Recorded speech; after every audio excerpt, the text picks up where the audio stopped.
Assalamu alaikum, grade 8.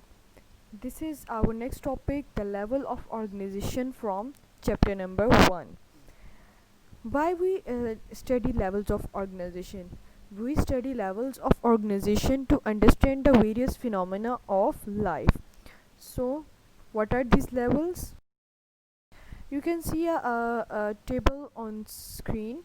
It starts from biosphere, but we will start from the last block from atom.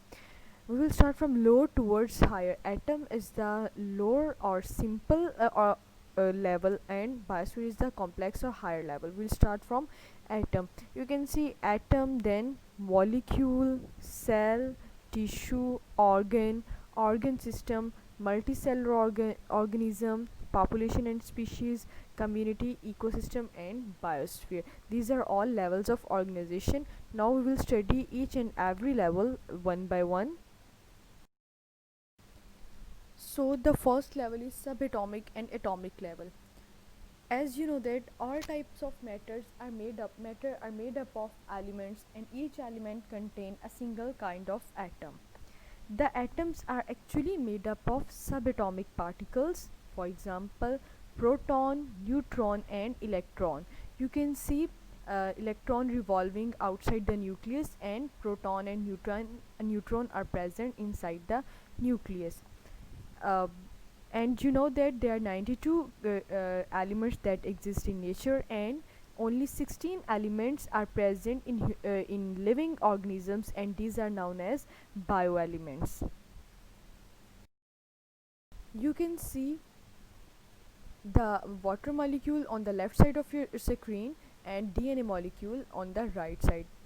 DNA molecule is the macromolecule and water is the micromolecule. And then organelles and cell level.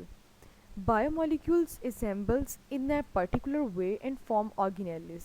The organelles are actually subcellular structures, and when they combine together they form unit of life, that is cell.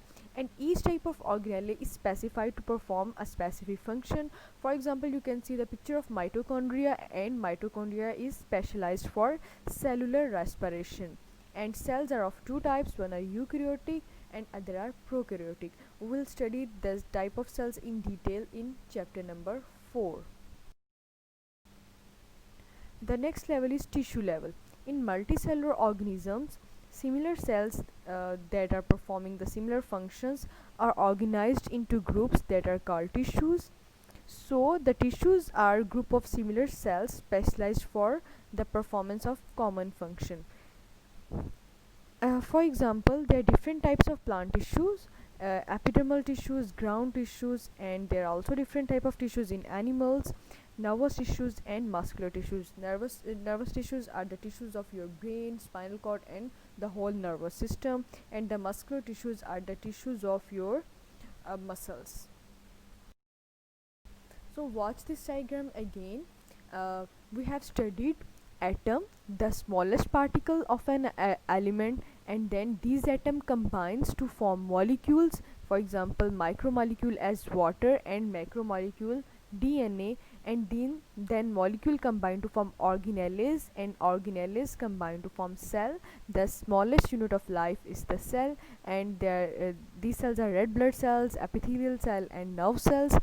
And the similar cells that are performing similar functions combine to form tissues, and you can see the example of epithelial tissue. Hope you understand this topic. Allah Hafiz.